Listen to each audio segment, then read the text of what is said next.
Assalamualaikum warahmatullahi wabarakatuh. Satukan hati dan pikiran, tingkatkan toleransi dan persatuan. Selamat siang menjelang sore.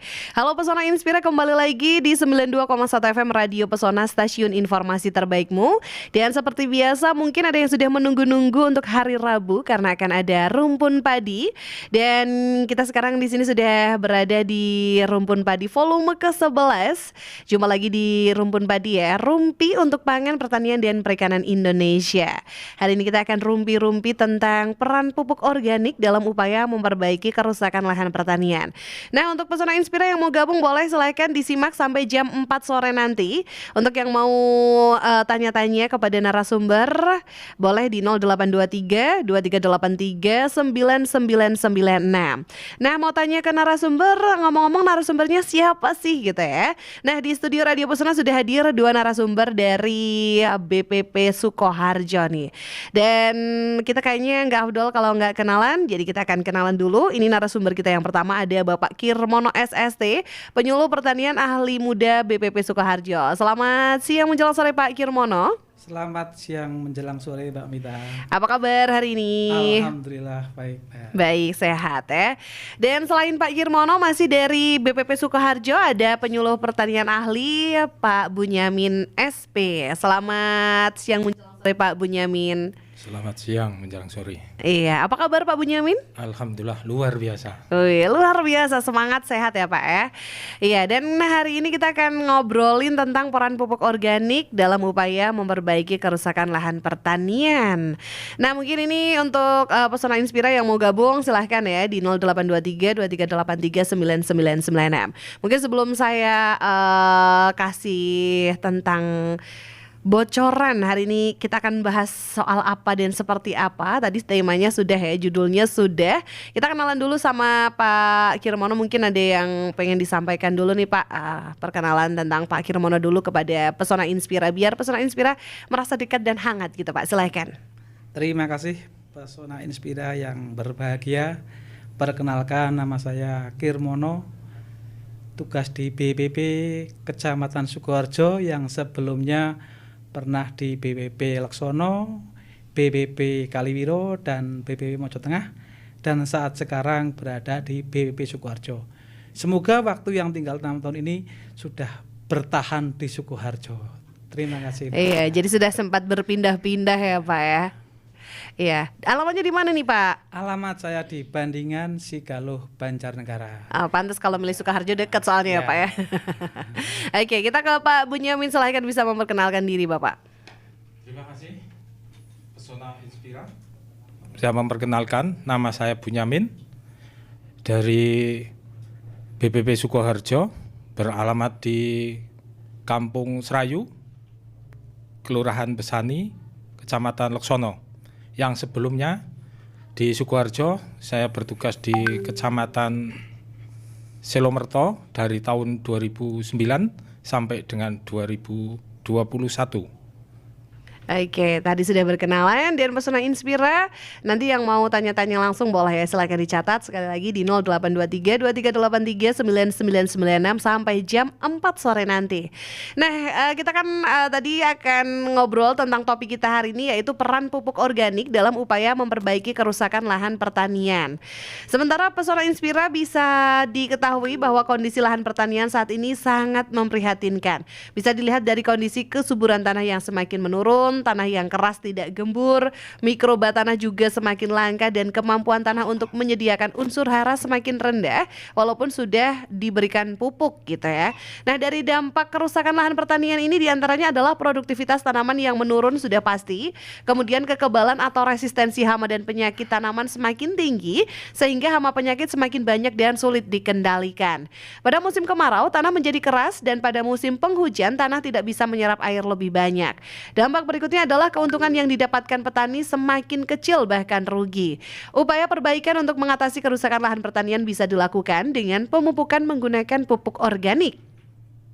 Hal ini disebabkan karena pupuk organik mengandung semua unsur yang dapat memperbaiki sifat fisik, biologi, dan kimia tanah atau lahan pertanian.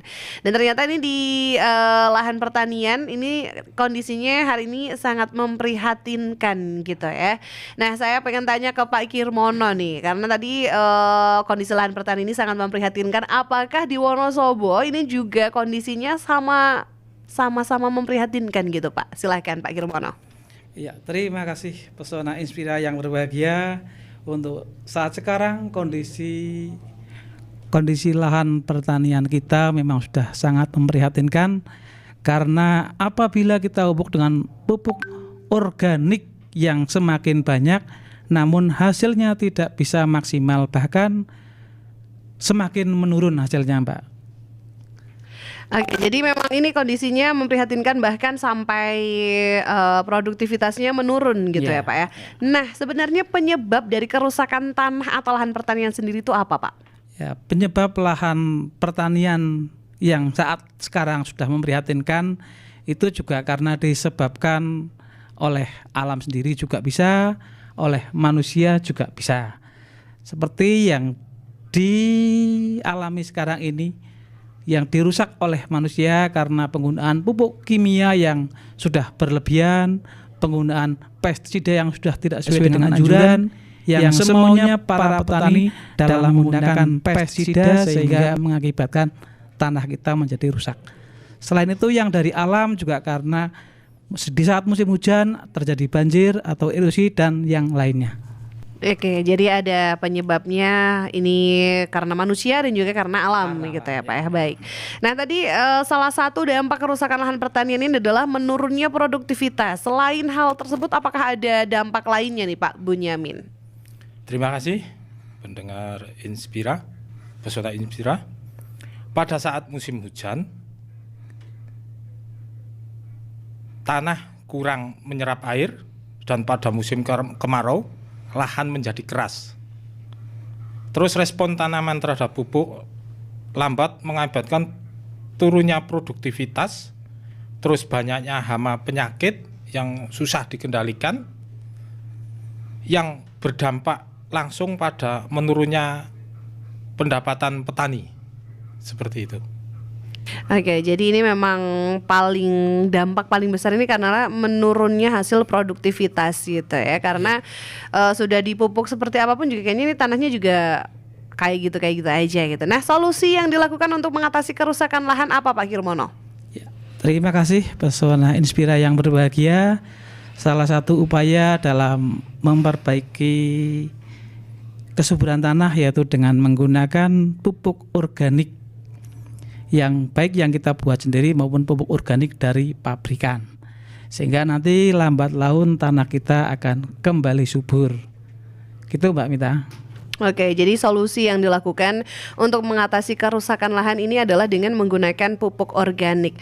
Apakah pupuk organik ini benar-benar bisa menjadi solusi untuk mengatasi kerusakan lahan nih Pak Bunyamin mungkin? Bisa. Bisa, kenapa gitu Pak kalau bisa? Karena pupuk organik mengandung bahan-bahan yang bisa memperbaiki sifat fisik, kimia, dan biologi tanah. Terus pupuk organik mengandung bahan organik yang dibutuhkan tanah dan tanaman. Terus pupuk organik mengandung mikroorganisme yang bermanfaat bagi tanah dan tanaman, serta mengandung unsur kimia makro dan mikro yang dibutuhkan tanah, serta mengandung asam humat dan zat perangsang tumbuh yang dibutuhkan oleh pertumbuhan tanaman. Oke, jadi memang ini ada zat-zat khusus biar bisa menyuburkan tanah lagi gitu ya Pak. CPT. Nah, kalau terjadi ini kan kerusakan lahan nih ya, karena lahan yang rusak itu tadi, kemudian diberi pupuk organik, ini berapa lama sih untuk bisa mengembalikan? Biasanya butuh waktu berapa lama gitu Pak untuk bisa mengembalikan kerusakan lahan ini tuh bisa difungsikan kembali gitu? Iya, silakan Pak Kirmono. Ya, terima kasih Pesona Inspira yang berbahagia. Untuk mengembalikan kondisi tanah yang sekarang sudah cenderung rusak itu memakan waktu paling tidak 3 sampai 4 tahun agar tanah kita kembali subur. Itu pun dengan catatan kalau penggunaan pupuk organik juga maksimal. Kalau penggunaan pupuk organik masih sedikit-sedikit ya tetap pulihnya akan lebih lama. Begitu Mbak Mita. Oke, artinya ini kesuburan tanah bisa dikembalikan ya Pak ya, tapi membutuhkan waktu 3 hingga 4 tahun mungkin. Oke. Nah, kalau misalnya lahan ini kita istirahatkan gitu Pak, karena kan capek gitu ya, diistirahatkan atau mungkin memang yang paling baik itu ada pupuk organiknya karena ada zat-zat di dalamnya gitu Pak, untuk mengembalikan kesuburan tanah tadi, seperti apa? Ya, terima kasih. Untuk mengembalikan kesuburan tanah sebaiknya memang diberikan atau diistirahatkan dulu. Jadi nanti kalau sudah istirahat cukup lama, nanti tanah akan kembali subur. Namun seandainya tidak pun, asalkan perlu adanya jeda dalam pengolahan lahan. Jangan saat sekarang panen, besok sudah siap ditanami. Jadi nanti diharapkan kalau mau kembali subur juga perlu waktu yang cukup. Gitu Mbak Mita. Oke, karena kalau habis panen tuh waktu yang ideal berapa lama untuk bisa menanam lagi Pak? Terima kasih Mbak Mita, Pesona Inspira yang berbahagia. Kalau dari panen sampai kembali tanam ya paling tidak memakan waktu 1 bulan, sehingga tanah betul-betul sudah mapan, sehingga kalau ditanami kembali tanaman akan kembali subur. Oke, karena tanah juga capek ya Pak ya, butuh istirahat. Jadi ini setelah panen untuk ditanami kembali ini butuh waktu ya kira-kira jeda 1 bulan. Oke, nah jenis-jenis pupuk organik tuh apa saja nih? Terima kasih Mbak Mita. Pesona Inspira yang berbahagia, adapun jenis-jenis pupuk organik yaitu dapat digolongkan dari bentuknya ada 2 jenis, yaitu pupuk organik cair dan pupuk organik padat. Sedangkan berdasarkan bahannya itu dapat dibagi menjadi 3, yaitu yang pertama pupuk kandang, yaitu pupuk yang berasal dari kandang ternak, baik dari kandang sapi, kandang kerbau, kandang kambing, kandang kelinci, dan yang lainnya yang jelas dari hasil ternak, dari sisa hasil ternak itu. Lalu yang kedua yaitu pupuk kompos. Pupuk kompos yaitu berasal dari sisa-sisa bahan yang kita masak, kalau dari sisa dapur, lalu dari kotoran-kotoran yang bersifat organik dari halaman atau pekarangan kita, lalu kita olah, kita fermentasi sehingga menjadi pupuk kompos. Dan yang ketiga yaitu pupuk hijau. Pupuk hijau berasal dari tanaman leguminosa seperti orok-orok, kacang-kacangan, sehingga nanti kalau kita membutuhkan pupuk organik yang hijau, kita berikan tanah, kita tanami orok-orok. Nanti setelah kita menjelang musim hujan, tanaman orok-orok kita benamkan, kita olah langsung menjadi pupuk hijau. Gitu Mbak Mita. Oke, jadi ada yang cair, ada yang padat. Nah, tadi kan kandang sudah dijelaskan dari ternak, kompos sudah dijelaskan, hijau juga sudah dijelaskan dari tanaman leguminosa. Ya, nah cairnya itu contohnya apa aja Pak? Kemudian padatnya itu apa aja gitu? Terima kasih Mbak Mita, Pesona Inspira yang berbahagia. Kalau untuk jenis pupuk organik padat jelas sudah banyak kita lihat, yaitu dari hasil fermentasi pupuk kandang maupun sisa-sisa hasil pertanian, itu juga merupakan yang pupuk padat. Sedangkan yang POC atau pupuk organik cair dapat kita buat sendiri dengan istilah mikroorganisme lokal, pakai mol. Juga yang lainnya juga merek pabrik banyak sekali yang namanya pupuk organik cair.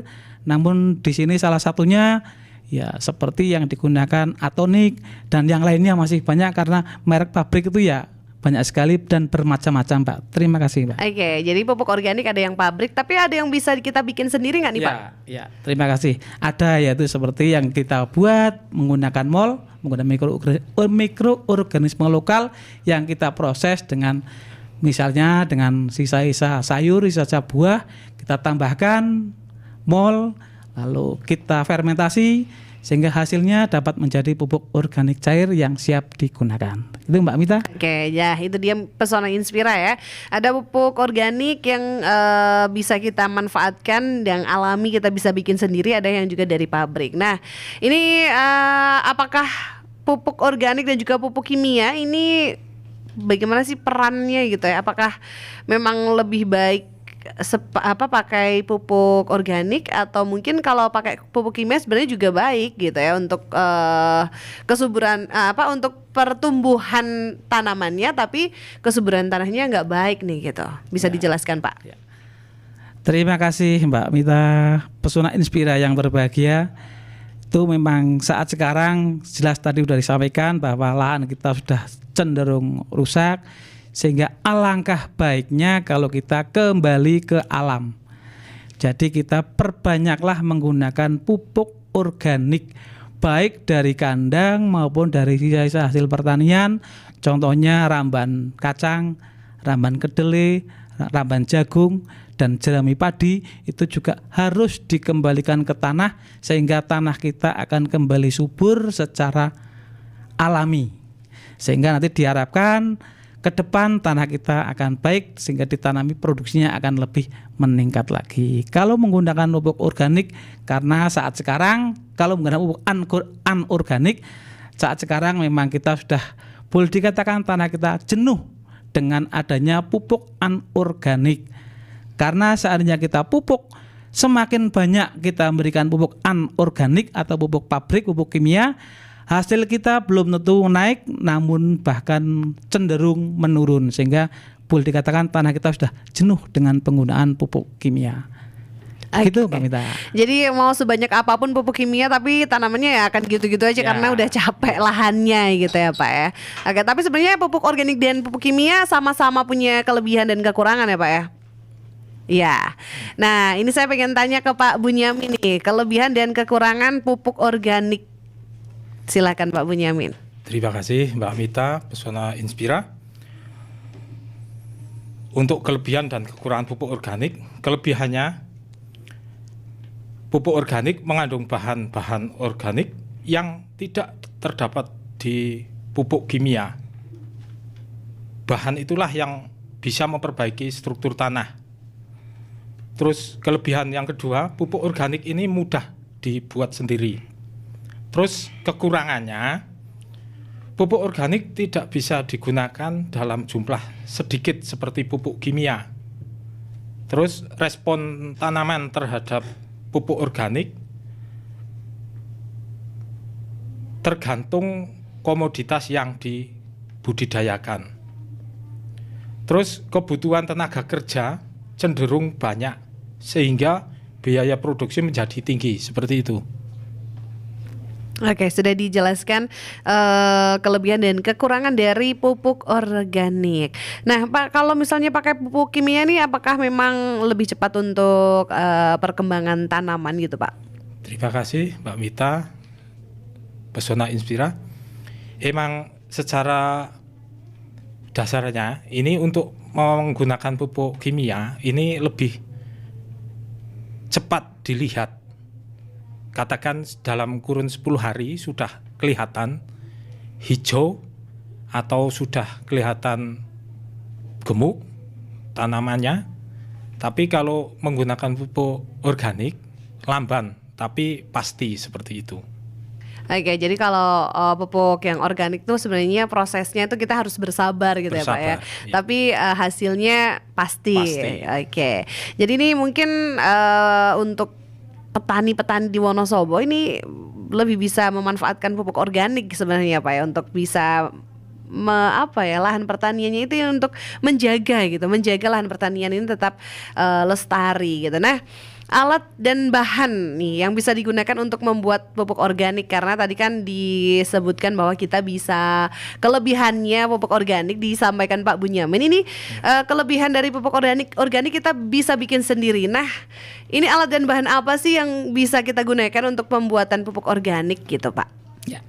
Terima kasih Mbak Mita, Pesona Inspira yang berbahagia. Untuk alat dan bahan dalam pembuatan pupuk organik yaitu antara lain untuk alat cangkul, ceker, ember, alat pencacah.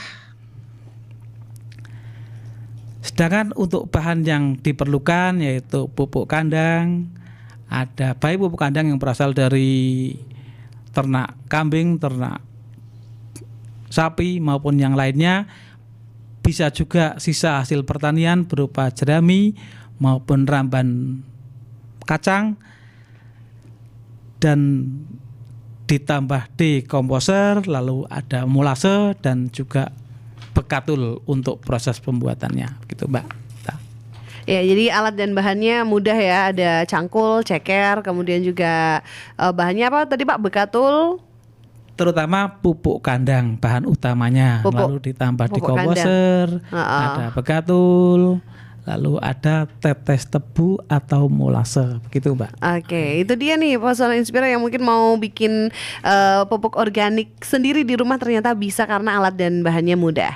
Baik, kita akan kembali sesaat lagi Pesona Inspira yang sudah gabung di 0823 23839996. Terima kasih sekali untuk kebersamaannya dan tetap di 92,1 FM Radio Pesona, stasiun informasi terbaikmu untuk sajian rumpun padi, rumpi untuk pangan, pertanian dan perikanan Indonesia. Masih bersama saya Mita, ada Pak Kirmono dan juga Pak Bunyamin. Kami akan kembali sesaat lagi. 92,1 FM Radio Pesona, stasiun informasi terbaikmu, balik lagi di sajian rumpun padi. Kita lagi rumpi-rumpi nih ya. Rumpi tentang apa? Tentang pangan, pertanian, perikanan Indonesia. Masih seputar peran pupuk organik dalam upaya memperbaiki kerusakan lahan pertanian. Karena ternyata lahan pertanian yang tadi sudah disebutkan oleh narasumber adalah sudah sangat memprihatinkan. Jadi pupuk organik ini mempunyai peran untuk bisa mengembalikan kesuburan tanah. Kita masih bersama Pak Kirmono dari Penyuluh Pertanian Ahli Muda Balai Penyuluh Pertanian Sukoharjo dan juga Pak Bunyamin, Penyuluh Pertanian Ahli BPP Sukoharjo. Nah, tadi saya juga kebetulan banget pengen tanya, tapi ini ada penanya yang masuk dari Mas Purwanto di Karanganyar, cara membuat pupuk organik di tingkat rumah tangga yang sederhana tapi berkualitas. Ini juga kebetulan mau saya tanyakan nih ya, gimana cara membuat pupuk organik untuk saya sendiri gitu misalnya, biar bisa bikin pupuk organik. Nah, silakan dijawab mungkin Pak Bunyamin ya. Ini bagaimana cara membuat pupuk organik di tingkat rumah tangga yang sederhana tetapi berkualitas, dari Mas Purwanto di Karanganyar. Terima kasih kepada penanya Pak Purwanto di Karanganyar. Untuk limbah atau pupuk organik rumah tangga, ini bahan seperti tadi disebutkan Pak Kirmono, yaitu bisa dari sisa potongan sayur atau seresah dedaunan yang kering atau dari pupuk kandang. Terus alatnya ini sudah disebutkan juga tadi, ada ember, ada gembor, ada molase, dekomposer. Ini semua bahan kita cacah, potong-potong dengan ukuran tertentu, ya kurang lebihnya 3 sampai 5 cm. Kemudian kita kumpulkan jadi satu, kita masukkan ke dalam ember, kemudian kita percikan atau kita semprotkan molase yang sudah dicampur dengan dekomposer, kemudian kita tutup. Kita tunggu sampai dengan 7 hari. Kemudian setelah 7 hari kita balik, kemudian selang 1 minggu kemudian dibalik, dan nanti proses sampainya 3 minggu atau siap pupuk untuk diaplikasikan. Seperti itu Mbak Mita. Oke, jadi ini prosesnya 3 minggu, 1 minggu yang pertama ini tadi dengan ember ya Pak ya, dengan ember, terus bahan-bahannya sudah disiapkan, disemprotkan tadi molase ya. Nah, sama dekomposer. Oke, nah ini untuk mendapatkan molase dan dekomposernya di mana nih Pak? Terima kasih Pesona Inspira. Untuk mendapatkan molase ini bisa ada di toko pertanian ada di mungkin dari kota sampai di pelosok kecamatan ada. Terus untuk dekomposernya sendiri ini yang paling gampang sebut merek saja, ini EM4 tersedia banyak, tergantung pemakaiannya untuk aplikasi pupuk atau untuk ternak atau untuk yang lainnya perikanan seperti itu. Tinggal mana yang mau dipraktekkan seperti itu. Oke, itu tadi Mas Purwanto di Karanganyar. Semoga pertanyaannya sudah terjawab oleh Pak Bunyamin ya, bahwa ini ternyata bikinnya mudah juga, dari daun-daun kering juga bisa gitu ya, dari sayur-sayur yang tadi sisa-sisanya juga bisa, tinggal nanti diproses selama kurang lebih 3 minggu. Semoga terjawab Mas Purwanto. Ini juga menyambung pertanyaannya Mbak Iva ini juga tanya, selamat sore Bapak-bapak dan juga Mbak Mita. Selamat sore Mbak Iva. Apakah jika kita membuat pupuk kompos dari sisa sayuran otomatis jadi pupuk organik? Karena kalau sayuran beli ini juga sudah terkontaminasi dan disemprot bahan kimia. Ini menyambung tadi ya Pak ya, bahwa bahannya ini kan bisa dari sayuran yang tersisa atau potongan-potongan sayuran. Nah, ini sayuran ini juga mungkin sudah terkontaminasi zat kimia, pupuk mungkin pestisida atau dan lain sebagainya. Nah, ini apakah juga baik untuk pupuk organik dan bisa dikatakan sebagai pupuk organik? Silahkan nih Pak. Terima kasih Pesona Inspira, Mbak Mita. Untuk potongan sayuran yang sudah terkontaminasi dengan insektisida maupun pestisida, ini bisa. Karena apa? Di situ kan nantinya tercampur dengan dekomposer itu yang bisa mengurai adanya proses pupuk organik tersebut. Apalagi pupuk tersebut ditambah dengan dedak yang di situ akan memberikan makanan untuk bakteri itu sendiri, seperti itu. Baik, semoga ini terjawab juga nih Mbak Iva, bahwa walaupun sayuran ini sudah terkontaminasi oleh zat kimia, tapi nanti ada di komposer yang akan mengurai gitu ya, akan menetralisirkan gitu ceritanya ya Pak ya. Baik, ada pertanyaan lagi Mbak Titi di Kerkop, apakah di komposer bisa dibuat sendiri atau harus beli? Terima kasih Pesona Inspira yang berbahagia. Saya akan berusaha menjawab pertanyaan dari Mbak Titi di Kerkop. Titi ya. Untuk di komposer itu sudah bisa kita buat sendiri, yaitu dengan istilah mikroorganisme lokal, yang mungkin Mbak Titi di situ pernah diajari oleh penyuluh pertanian yang ada di wilayahnya, sehingga bisa kita buat sendiri dengan istilah mikroorganisme lokal yang bahannya bisa dari gedebok pisang atau dari tanah-tanah di bawah pohon bambu atau dari akar rumput yang jenis celulang atau yang lainnya, itu bisa kita buat dengan istilah mikroorganisme lokal yang nantinya untuk memproses pupuk organik yang akan kita buat. Begitu Mbak Mita. Oke, itu semoga terjawab ya Mbak Titi di Kerkop. Ini juga bisa dengan mikroorganisme kayak gedebok pisang, ini juga sepertinya mudah untuk didapatkan di sekitar kita juga ada. Ini juga bisa gitu ya Pak Kirmono ya. Oke, nah ada pertanyaan lagi yang masuk, nanti saya akan bacakan lagi. Ini saya pengen tanya nih ya, karena ini mungkin menjadi salah satu permasalahan yang kompleks gitu terkait dengan kondisi lahan pertanian yang sudah memprihatinkan. Di Wonosobo juga sepertinya sudah memprihatinkan. Nah, apakah ada sosialisasi atau mungkin pemberitahuan atau ajakan kepada petani di Wonosobo khususnya untuk beralih menggunakan pupuk organik dan tidak menggunakan pupuk anorganik nih Pak? Ya, terima kasih Mbak Mita, Pesona Inspira yang berbahagia. Saya akan berusaha memberikan jawaban bahwa tanah kita memang sekarang sudah cenderung rusak, sehingga perlu dipulihkan lagi dengan adanya penggunaan pupuk organik yang kita gunakan untuk pembenahan lahan pertanian kita agar ke depan lahan pertanian kita menjadi subur kembali. Itu Mbak Mita.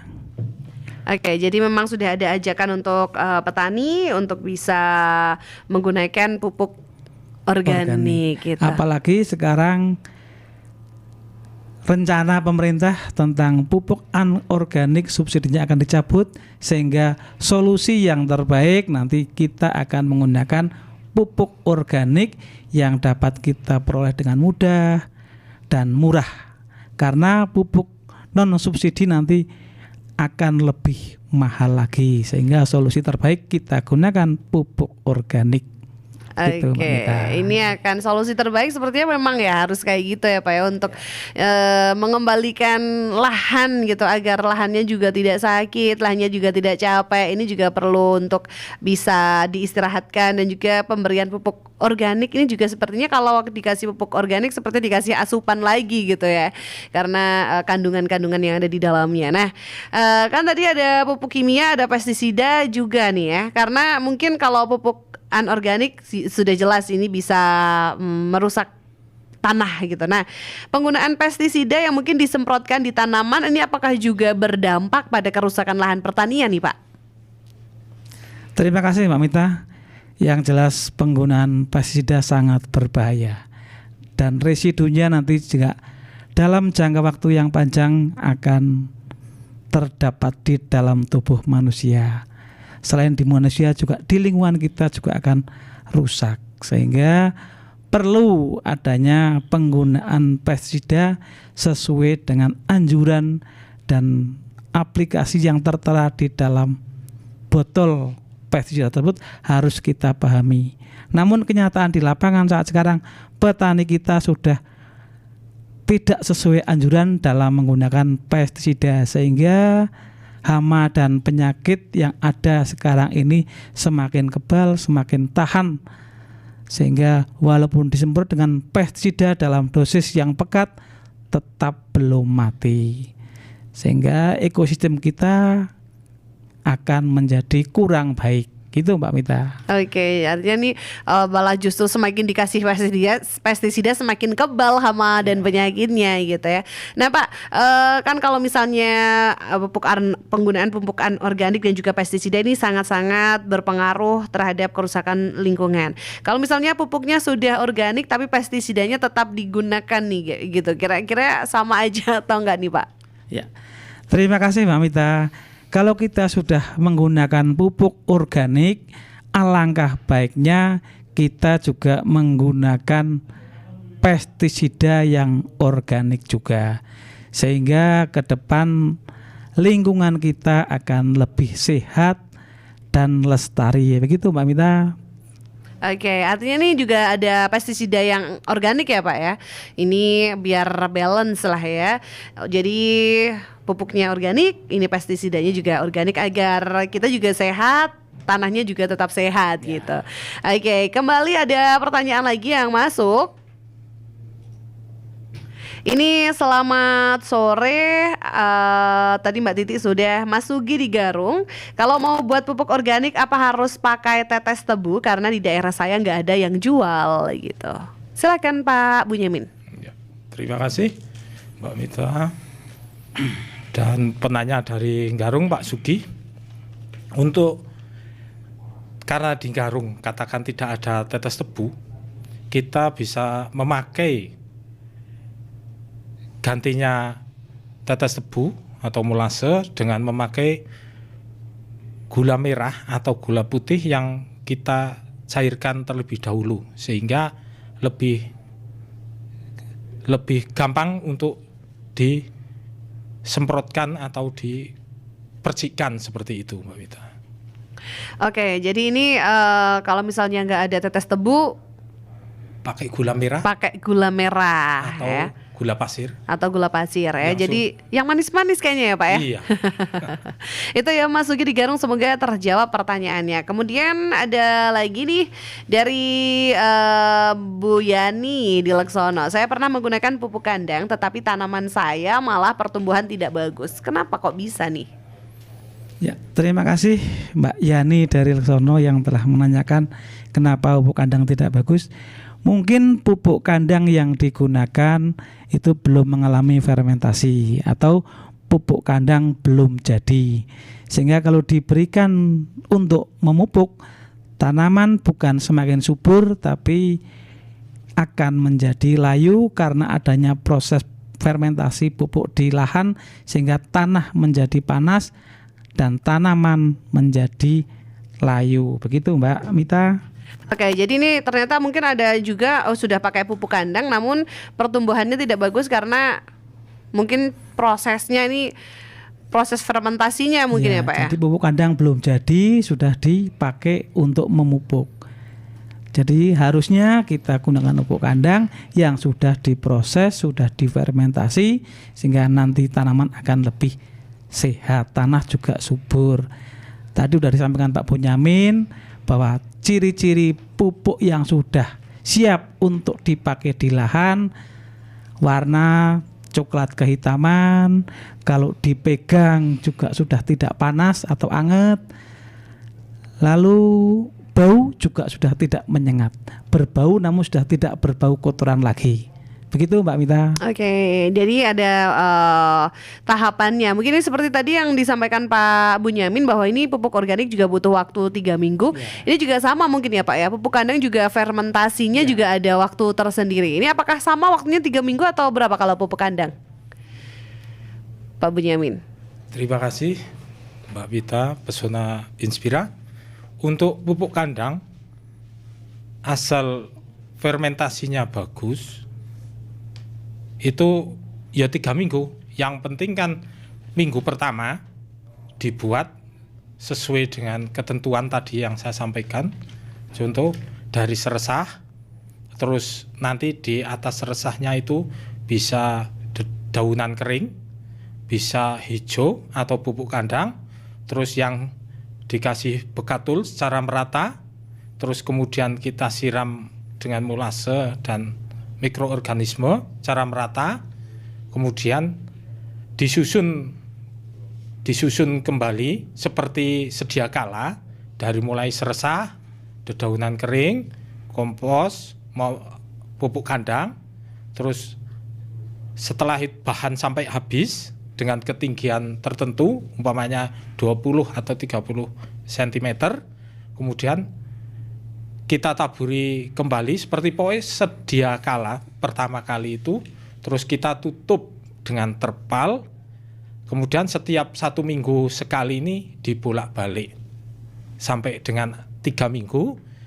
pupuk siap untuk diaplikasikan atau siap dipakai di lahan. Seperti itu Mbak Mita.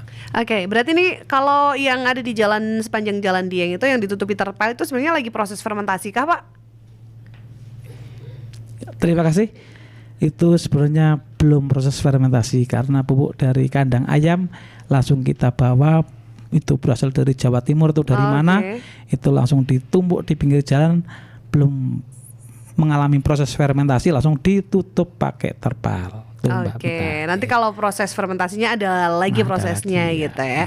Oke, nah itu dia pertanyaan-pertanyaannya semoga sudah terjawab. Ada lagi, kotoran ternak manakah yang terbaik untuk pembuatan pupuk organik? Ada Pak Nijo di Sukoharjo. Apakah dari ayam, dari kambing gitu misalnya nih Pak mungkin ya? Terima kasih Mbak Mita. Saya akan mencoba menjawab pertanyaan dari Pak Nijo ya di Sukoharjo.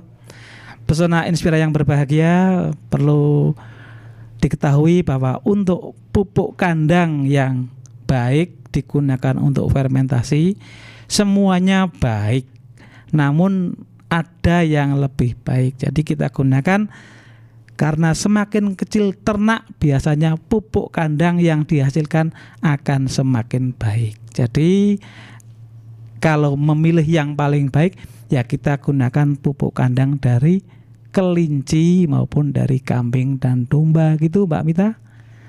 Oke, jadi memang ini ya semakin kecil hewan ini justru semakin baik. Semoga pertanyaannya terjawab. Ini untuk Pak Nijo di Sukoharjo. Nah, saya mau tanya lagi nih, bagaimana cara aplikasi pupuk organik? Kan tadi sudah prosesnya. Nah, untuk pemakaiannya atau pengaplikasian pupuk organik ini seperti apa nih Pak? Ya, terima kasih Mbak Mita. Untuk aplikasi pupuk organik Itu langsung saja kalau digunakan untuk tanaman semusim seperti cabai, tomat, lebih baik kita gunakan sebagai pupuk dasar. Sehingga sebelum ditanami, pupuk organik kita campurkan dengan tanah di lahan, setelah siap langsung kita tanami, itu sebagai pupuk dasar. Sedangkan untuk tanaman tahunan, itu pupuk organik kita gunakan dengan aplikasi 2 kali setahun, yaitu di awal dan akhir musim penghujan. Namun kalau kita berikan semakin rutin juga tidak ada jeleknya. Begitu Mbak Mita? Oke, jadi untuk penggunaan pupuk organik ini tidak ada dosisnya ya Pak ya? Ya, tidak ada dosisnya. Jadi aman ya Pak? Aman, semakin banyak semakin bagus. Semakin banyak semakin bagus. Bagus untuk tanahnya, bagus untuk tanamannya ya. Jadi memang sepertinya nih untuk petani-petani di Wonosobo khususnya nih bisa beralih menggunakan pupuk organik karena banyak sekali manfaatnya selain untuk tanaman juga untuk tanah. Nah, tapi nih mungkin ada yang nggak sabar juga gitu ya. Dampak dari penggunaan pupuk organik ini kapan bisa dilihat? Biasanya ini perbedaannya gitu ya Pak Bunyamin ya. Perbedaannya nih dari pupuk organik dan juga pupuk anorganik tuh biasanya kalau mungkin pupuk organik instan gitu ya, seminggu langsung berbuah misalnya. Kalau anorganik cukup harus 2 minggu gitu ya. Kalau anorganik cukup seminggu, yang organik cukup 2 minggu misalnya gitu. Seperti apa nih Pak Bunyamin perbedaannya? Terima kasih Mbak Mita, Pesona Inspira. Dampak pupuk organik tidak serta-merta dapat dilihat dalam waktu dekat seperti penggunaan pupuk kimia. Seperti itu. Terus respon tanaman terhadap penggunaan pupuk organik bervariasi tergantung dari tanaman yang dibudidayakan. Contoh, untuk tanaman cabai, respon tanaman menggunakan pupuk organik lebih cepat dibanding tanaman tahunan. Contoh di Sukoharjo ini banyak tanaman salak bisa dilihat kalau sudah 7 bulan atau sudah membuahkan hasil. Itu bisa kita rasakan dari dagingnya salak itu lebih manis. Kalau dikirim ke luar Jawa, karena buah salak Sukoharjo ini banyak yang dikirim ke luar Jawa, tidak mengalami busuk. Seperti itu Mbak Mita. Oke, nah ini ada lagi nih manfaatnya. Jadi selain tanamannya juga bagus untuk tanaman, ini juga kualitas dari buahnya sendiri atau tanamannya sendiri juga bagus ya Pak ya. Manis, terus juga tidak mudah busuk ini. Jadi ini harusnya kita beramai-ramai untuk menggunakan pupuk organik dan kita stop untuk penggunaan pupuk anorganik nih ya. Oke, ada lagi satu penanya yang masuk, mengapa tanaman cabai yang menggunakan pupuk kandang lebih bagus tanamannya dibandingkan dengan yang tidak menggunakan pupuk kandang atau hanya menggunakan kimia saja? Dari petani cabai Mas Juli Dileksono, silahkan dijawab. Ya, terima kasih Mas Juli Dileksono, Pesona Inspira yang berbahagia. Saya akan berusaha menjawab pertanyaan dari Mas Juli, yang mana tanaman cabai kalau di pupuk kandang akan lebih bagus perkembangannya. Jelas karena pupuk organik banyak mengandung unsur hara yang dibutuhkan oleh tanaman. Baik unsur yang mikro maupun unsur yang makro, semua terdapat pada pupuk organik. Namun jumlahnya hanya sedikit, sehingga di perubahan tanaman juga nampak lebih lambat. Sedangkan pupuk kimia jelas lebih cepat karena dia diberikan langsung mudah diserap oleh tanaman, sehingga tanaman akan lebih cepat nampak ada perubahan dengan pemberian pupuk tersebut. Jadi pupuk organik memang lebih lambat, dengan istilah ya pelan tapi pasti gitu Mbak. Iya, ini harus sabar Pak. Ya. Tadi kuncinya harus sabar ya Pak ya.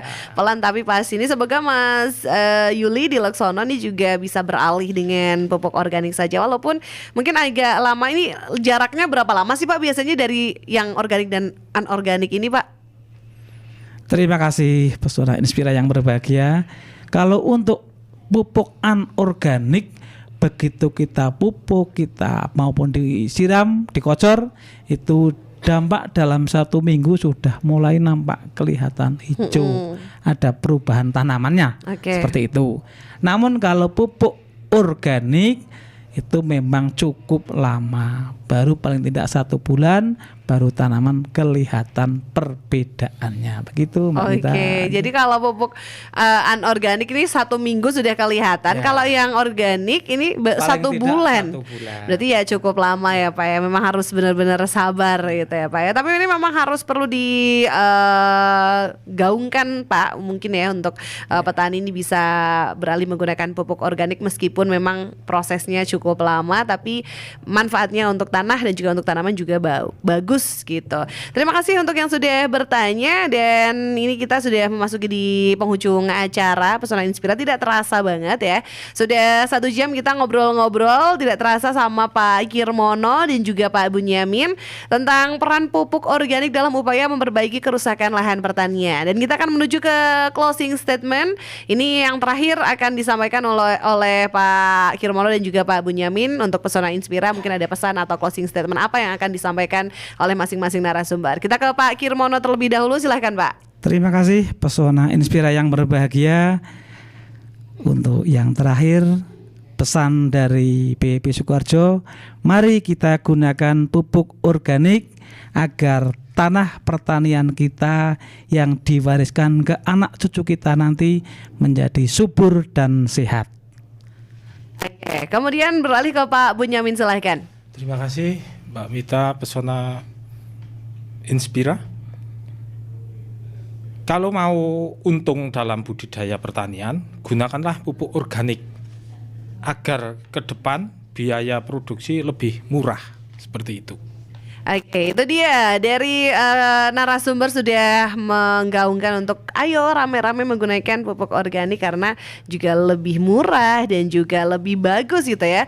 Yang bagus, yang murah di mana lagi kalau nggak pakai pupuk organik. Dan terima kasih sekali Pak Kirmono, Pak Bunyamin atas ilmunya hari ini. Semoga ini bisa menginspirasi Pesona Inspira, petani di Wonosobo khususnya untuk beramai-ramai menggunakan pupuk organik, dan kita juga harus bisa menjaga kelestarian lingkungan, bisa menjaga lahan pertanian tetap lestari dengan menggunakan pupuk organik.